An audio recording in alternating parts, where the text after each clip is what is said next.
and insanity. Money and insanity, okay? In true crime, the word unbelievable is thrown around a lot. But with today's case, this word is very fitting. I'm Olivia Lavoie, journalist and creator of the Bakersfield 3 podcast. In collaboration with Case File, I'm presenting some of their most memorable cases in a new visual format. Let's dive into case number 195, the Costa Mesa murders. It was around dinner time on Friday, May 21st, 2010, when 23-year-old Juri Kibuishi received a text message. It read, "Can you come over tonight at midnight alone? Very upset, need to talk." Julie typed a reply asking what was the matter. After making a promise that she wouldn't tell anyone, the sender explained that they were hurting due to some bad family crap. It was approaching midnight when Julie pulled up to the sender's apartment complex in Costa Mesa, California. As she approached the sender's front door, she sent her brother a message. Evidently, she could hear sobs coming from the other side. Her final text message she sent read, "Sam is crying. It's not good." Hours earlier, Julie had been out to dinner with her brother and his fiancée. It was a special occasion as the couple asked her to be a bridesmaid at their upcoming wedding. Julie was thrilled, and after she accepted, they handed her a tiara. It was both a gift and the finishing touch to her bridesmaid outfit. During dinner, Julie's cell phone had lit up with text messages from a close friend named Sam Herr. The two had met at Orange Coast Community College, where they both took anthropology. Julie tutored Sam in the subject, helping him achieve an A in that class. According to Sam's texts, he was having a pretty rough night, and after some back and forth, Julie told Sam she would leave her brother's house to visit him right away. The next morning, Julie's parents realized she never came home, which was incredibly unlike their daughter. As phone calls to Julie continued to go unanswered, her parents contacted police. At the same time that Julie's family were worrying about her, a couple who lived in the Orange County neighborhood of Anaheim Hills were wondering where their son might be. The Herr family, who had been expecting a visit from their only child, Samuel, better known as Sam. He had spent many weekends with his parents, who were only a 30-minute drive away from his Costa Mesa apartment. The couple tried calling Sam periodically throughout the day, but his cell phone was switched off, which was very unusual for him. By late evening, Sam's father showed up to his apartment and used a key that Sam had given him to open the door. The lights were on, but all was quiet. Nothing looked out of place. And then as he walked into Sam's bedroom, he was met with a horrifying sight. Alongside Sam's bed was a young woman. She was kneeling. Her torso was sprawled over the mattress, and her lower legs were resting on the floor. Her jeans had been cut at the waistband down through the seat before being ripped down around her knees. And a message had been scribbled in black marker across the back of the top she was wearing. It read, quote, "All yours. Fuck you." The back of her head was bloody, and it was clear there was a gunshot wound to her scalp. Sitting on top of her head, in her long, matted black hair, was a tiara. Sam's father recognized the woman as his son's close friend and anthropology tutor, Julie. Sam's father had previously asked his son if there was a romantic connection between the two of them, to which Sam told his dad that Julie was really more like a sister to him. Though when the police arrived on scene, it looked to them like Julie's murder was sexually motivated, based on how her body was posed. An autopsy later revealed that Julie had been shot twice in the head. The message that had been scrawled on her back, "All yours, fuck you," seemed pointed, as though directed at a particular person. Investigators suspected there was a love triangle. Upon searching Sam's room, they found what appeared to be a sex manual, as well as a soldier's handbook. The latter made sense. Prior to enrolling in college when he was 26 years old, Sam Herr had served in the Army. He had been sent to Afghanistan in a particularly dangerous region that was constantly under fire. When he returned to the US, Sam exhibited symptoms of post-traumatic stress disorder. Eager to move on with his life, he enrolled in college so he could obtain a degree. Now, when investigators examined Julie's phone, it was revealed how Sam had repeatedly reached out to her the previous night in a series of text messages, where he was essentially begging her to come over to his place, while also insisting that she come alone and tell no one. Investigators noted how Sam also had reassured Julie that his desire to see her wasn't sexual. Sam's cell phone, wallet, and passport were nowhere to be found. His car was also missing. Investigators ran a background check on Sam Herr to find out exactly who they were dealing with. And in addition to learning that Sam was an Army veteran with extensive combat experience, they made a disturbing discovery. 8 years earlier, in 2002, Sam had been charged with murder.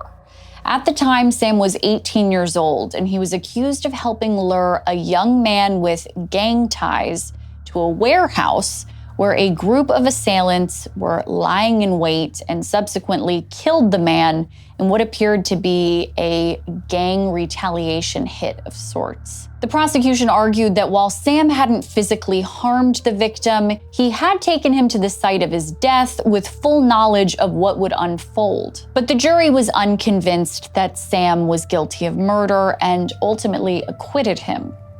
After the trial, Sam was determined to start a new life and enlisted in the Army and went on to become a decorated veteran.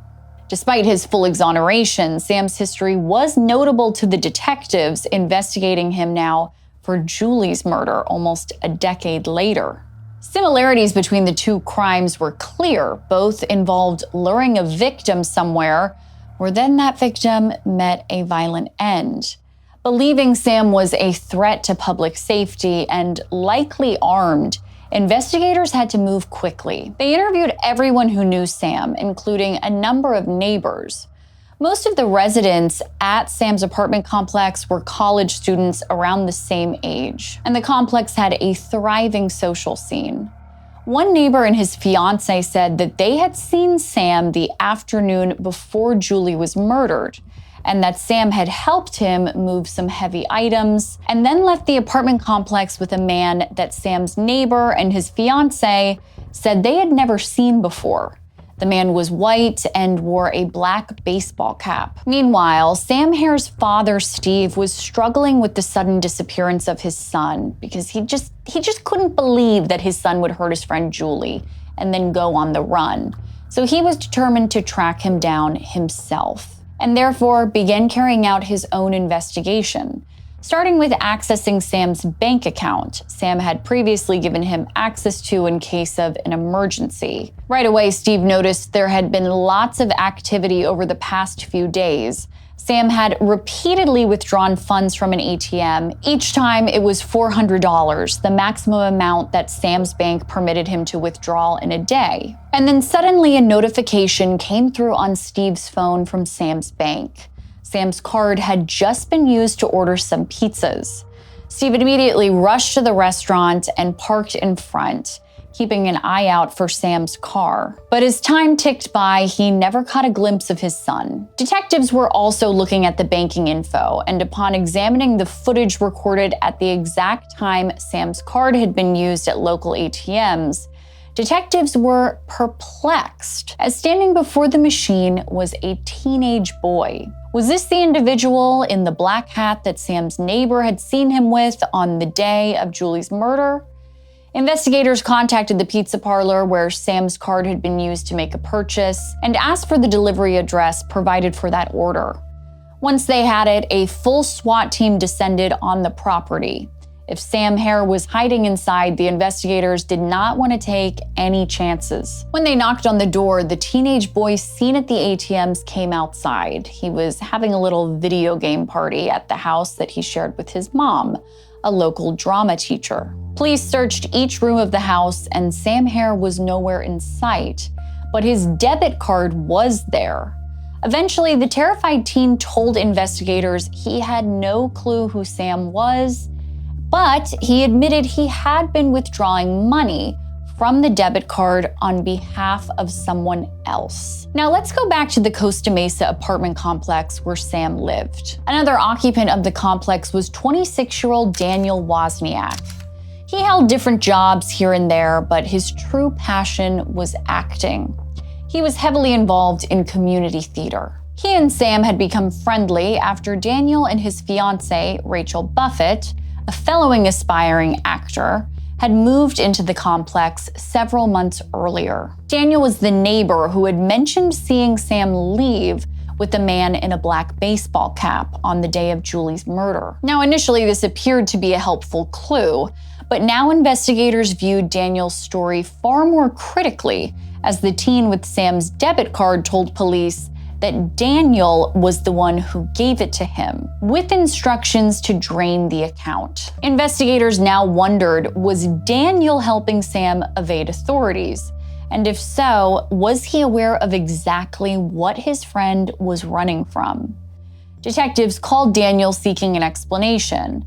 And when he picked up the phone, he told them it wasn't a good time as he was in the middle of his bachelor party. Daniel and his fiancée Rachel were getting married in just 2 days, and that night, he and some buddies were celebrating. But unfortunately for Daniel, detectives did not care that it was his bachelor party. With Sam Herr as an apparent threat to the public, they really needed to speak with him immediately. So soon after, as Daniel took sake shots with friends, detectives showed up and escorted him to the police station for questioning. Daniel blurted out, "I'm going to tell you everything. I'm sick of covering for Sam." He said while he knew nothing about Julie's murder, he had been duped into helping Sam escape and admitted to lying about seeing Sam leave the apartment complex on the day of the murder with a man in a baseball cap. Daniel said that several hours before Julie was killed, Sam called him and offered him money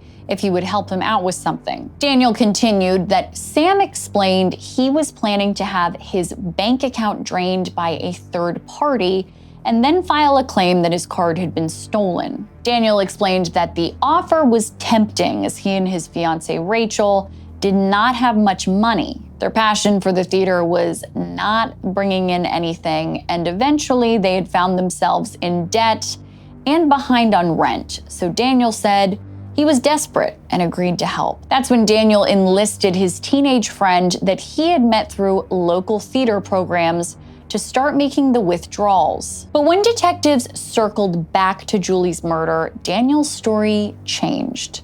He now admitted that Sam had in fact confessed his awful act to him. On the night of Julie's murder, Daniel and his fiancée had been performing in a musical together. The next morning, Sam came over and begged Daniel for his help in getting him out of Costa Mesa. Sam gave Daniel his laptop and told him to hide it from police, and then told Daniel the awful truth. He said he had shot a woman in his apartment in a fit of rage and added she had it coming. Daniel continued that Sam said it started with him getting drunk and high on ecstasy and asking Julie to come over, where he says he made a move and she turned him down, which infuriated him, leading him to shooting her in the head. I said, "What did you do?" He's like, "I got a gun." He asked me for sex. He was pretty up. He said no, and then he just shot her twice in the head. Daniel said he was stunned as he too knew Julie from a group of regulars who hung out at the apartment complex. Daniel said at this point he was angry that he had been unknowingly pulled into a murder. And when he began to yell at Sam, Sam fired back and threatened to kill Daniel and his soon-to-be wife if Daniel ratted him out. Eventually, the two calmed down and reached an agreement. Sam would give Daniel every penny in his bank account, roughly $16,000, if Daniel helped Sam conceal the crime and get the hell out of town. Daniel said he dropped Sam off at a shopping center outside of town and abandoned the car nearby. Detectives thanked Daniel for the information and then asked him for a DNA swab. Daniel agreed, but added that earlier in the afternoon, on the day that Julie was murdered, that he had been at Sam's apartment. So, to not be surprised if they found any traces of evidence that showed that Daniel had been there. With Daniel now admitting to visiting Sam's apartment on the day of Julie's murder, the detectives began to push him harder. Had he assisted Sam in cleaning up the crime scene? Was there a chance he had seen Julie's body? Did Sam tell him what he'd done with the murder weapon? Did you see Julie dead in the apartment? No, I did not. No, I did not. Daniel answered no to every question, but his tone was growing louder and increasingly belligerent. And just as Daniel stood up to go home, detectives let him know he was going to be charged with being an accessory, helping cover up a murder after the fact. You're arrested for murder, okay? Accessory to murder, that's what you're being arrested for. You don't want to talk to us, tell us anymore? That's Okay, it. Yeah, we're done. Hold on. We're done. Whoa. Okay. We're done. Now, Daniel was panicked. He blurted out, "I will talk to you about anything if it gets me to my wedding on Friday. That's what I will promise." Daniel was distraught when he was taken to a holding cell, realizing he really might not make it to his wedding. Meanwhile, his fiancée Rachel was also going through it, as it was becoming clear that her big day was falling apart. When Daniel called her from jail, she demanded to know what he did, to which Daniel explained how he had helped Sam cover up some stuff. He said he had also helped Sam acquire some, quote, hardcore ecstasy, which Sam had been high on when he murdered Julie. Daniel said he knew his actions were wrong, but he told Rachel we needed the money. Why on earth would you try and cover for him? Because we needed the money. No, we never need money. We need to be good people and just have each other. I'm sorry. Then Rachel mentioned how she'd seen Daniel's older brother, Tim, that morning. And after his brother heard about Daniel's arrest, he seemed nervous and blurted out something to the effect of him having evidence. Rachel told Daniel that she was going to report this to the police, to which Daniel responded, "Then I am doomed." After the phone call with Rachel, Daniel told detectives he wanted to speak with them again, and that's when he said something that stunned them. You said you wanted to talk to me. What's going on? I'm crazy and I did it. You did what? I killed Julie and I killed Sam. Okay.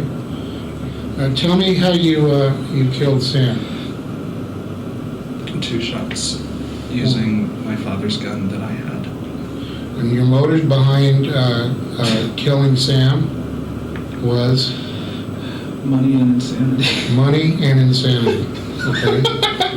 Now let's go back about 2 weeks earlier. Daniel and Rachel were already struggling with money, and then Daniel got a DUI, which really pushed things over the edge. He was desperate to make bail and asked a lot of people, including his neighbor Sam Herr, for money. Sam ultimately said no, and Daniel found the money elsewhere. And when he got out of jail, Daniel and Sam caught up. Daniel explained how that one night in jail was the worst night of his life. And that's when Sam told him about his dark past, when he had been implicated in a murder when he was 18 years old and had spent a year in jail awaiting to stand trial. Sam felt for Daniel and Rachel and ended up agreeing them to help them pay their way overdue rent. Now to the day of Julie's murder. That morning, Daniel asked his friend Sam to come help him move some things at the Liberty Theater, where Daniel was an actor. The two drove to the theater in Sam's car.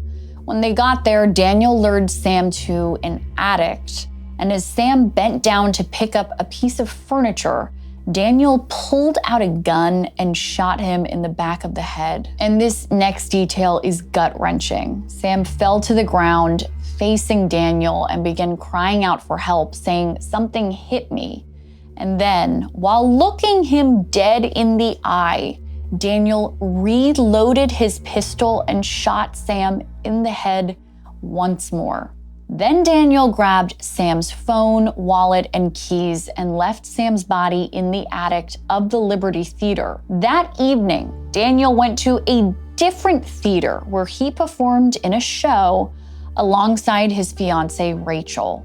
In between his scenes, Daniel texted Julie from Sam's phone, pretending to be him, begging for her to come over, and sent those 2 texts clarifying that he, Sam, wasn't going to ask her for sex, to which Julie responded, "LOL, Sam, we are like brother and sis." After his performance, Daniel went to Sam's apartment, where he waited for Julie after he had tucked in his fiancée Rachel, who had fallen asleep while watching TV. When Julie showed up to Sam's apartment, Daniel was outside the front door and told her he'd also gotten texts that were worrisome from Sam, and the 2 entered the apartment together.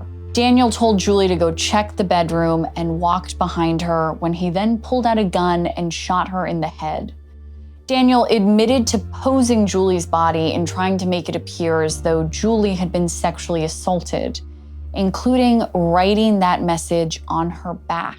The next morning, Daniel went back to the Liberty Theater attic where he had left Sam's body. Using a saw and hatchet, he removed Sam's head. This is very graphic. One of Sam's hands and one of his arms that had tattoos on them, in hopes that getting rid of any body parts that could easily be linked back to Sam, he would be harder to identify. I was actually smiling and laughing. I reached a point where I couldn't even believe that I was doing this. The motive for Julie's murder was unimaginable. She had been killed solely to try to cover up Daniel's true target, Sam. Daniel's plan was for Sam to be framed for the murder and for it to look like he had gone on the run. But Daniel realized his plan that he had thought was so well thought out was quickly crumbling after his fiancée Rachel told him that she was telling police that Daniel's brother Tim mentioned having evidence. See, Daniel had given his brother a box and told him not to open it. Inside was money, the gun used to kill Sam and Julie, shell casings, Sam's passport, bloody clothing, and the tools that Daniel had used to dismember Sam. So, pretty much as bad as it can get. Daniel knew that once police had that box, it was over for him. When investigators asked Daniel what his motivation for the grisly double homicide had been, this is what he told them. Money and insanity. Money and insanity. Okay. And explained he was a pathological liar who couldn't bear to tell his fiancée Rachel that he was broke and they were about to be evicted. He had also wanted to give her the honeymoon of her dreams. Detectives found Sam Herr's body in the attic of the Liberty Theater as Daniel had described. He was missing his head and portions of both arms, but he was identifiable by a large tattoo on his chest that Daniel had apparently missed. I don't know. It was a large heart surrounded by roses with the words Mom and Dad inked across the center, which is just so heartbreaking knowing that Sam was their only child and very close with his parents. Daniel told investigators that he had buried Sam's various body parts in scattered graves that he had dug in a local park. On what would have been Sam Herr's 27th birthday, his parents went to the park with searchers, praying that their son's head would be found safely. On the day of Daniel and Rachel's wedding, an event that Sam Herr was planning to attend, Daniel was charged with 2 counts of murder. Prosecutors decided to seek the death penalty. And 5 years after the murder, the case finally went to trial, where the jury convicted Daniel and sentenced him to death. This is really significant because death penalty cases were very rare in Orange County. To put it in context, for eligible cases, prosecutors only chose to pursue the death penalty 4% of the time. Now, it might seem that this is where our story ends, but it's not.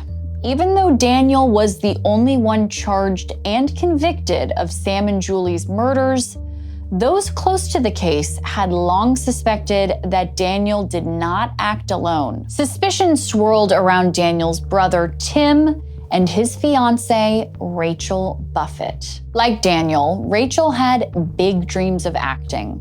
In addition to lots of community theater, she also played Ariel from The Little Mermaid at Disneyland. When investigators spoke to those who knew the couple, they were told that Daniel changed quite a bit after meeting Rachel, and not in a good way. He dropped out of college and became distant from his family. He seemed utterly obsessed with making Rachel happy. Now, back in 2010, when the murders occurred, detectives had taken Rachel in for questioning immediately after arresting Daniel, as they were suspicious of how Rachel had backed up Daniel's fake story of seeing Sam leave the apartment complex with a man wearing a baseball cap. Rachel told investigators she had misspoke and she didn't see the man, she was just repeating what Daniel had told her.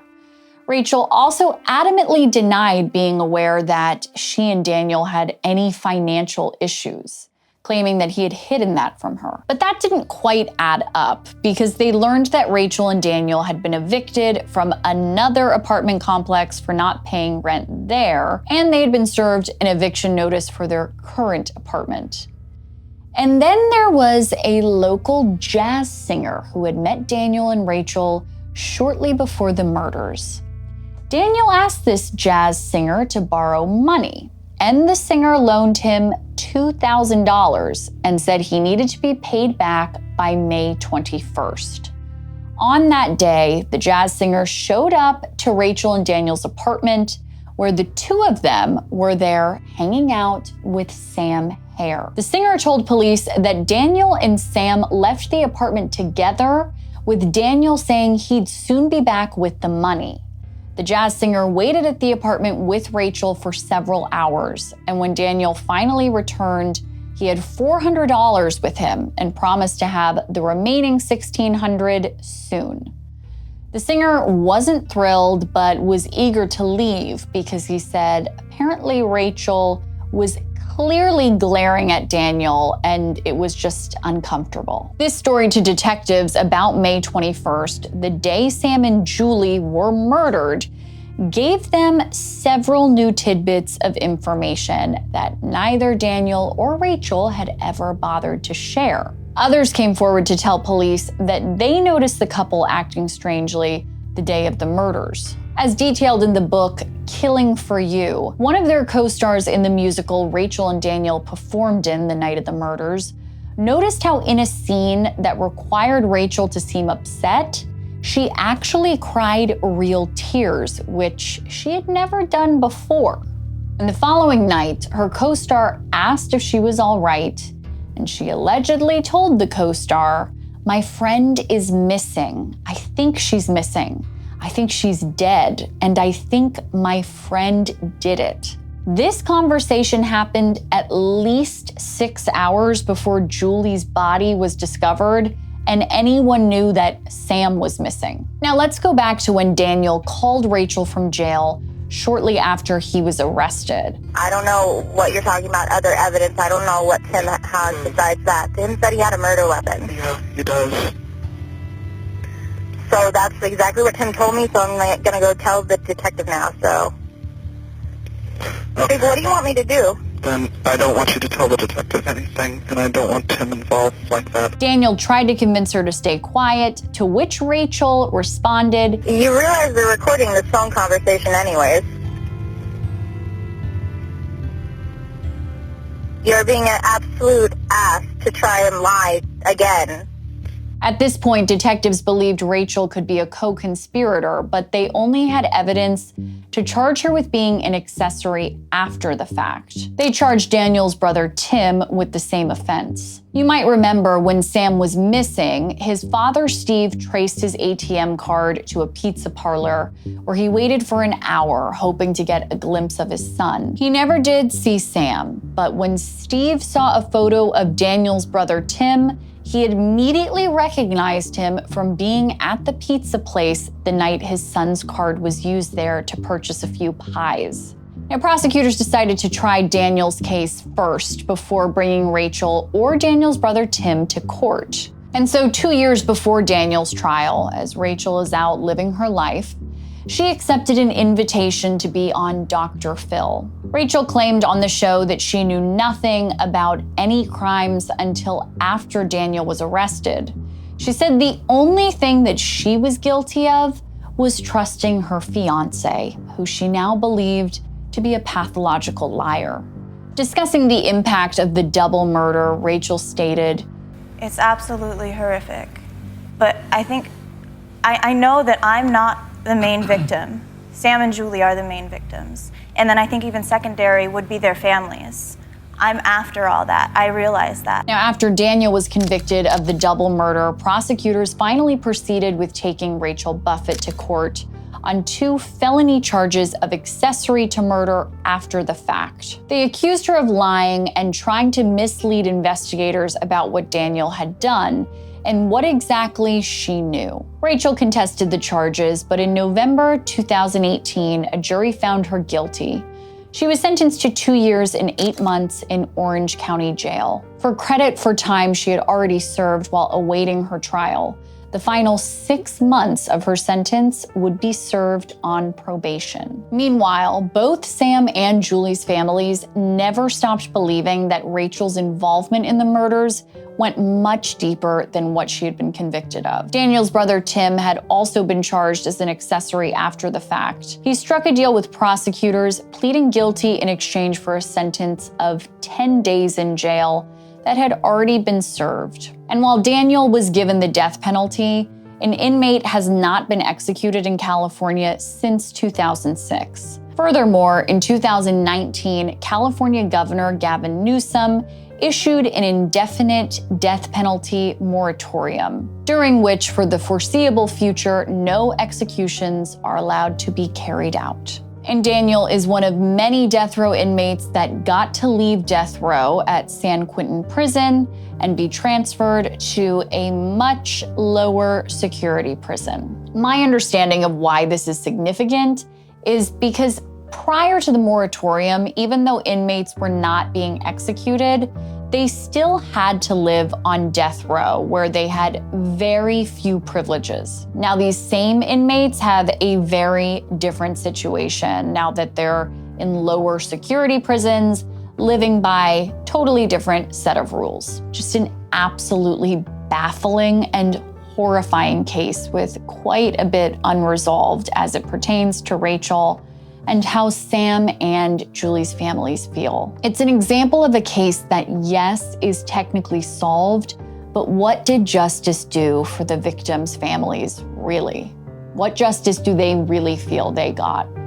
Let me know your thoughts in the comments. Until next time, thank you for watching. Now I'm dead. Now I'm really dead. Baby, you're already dead.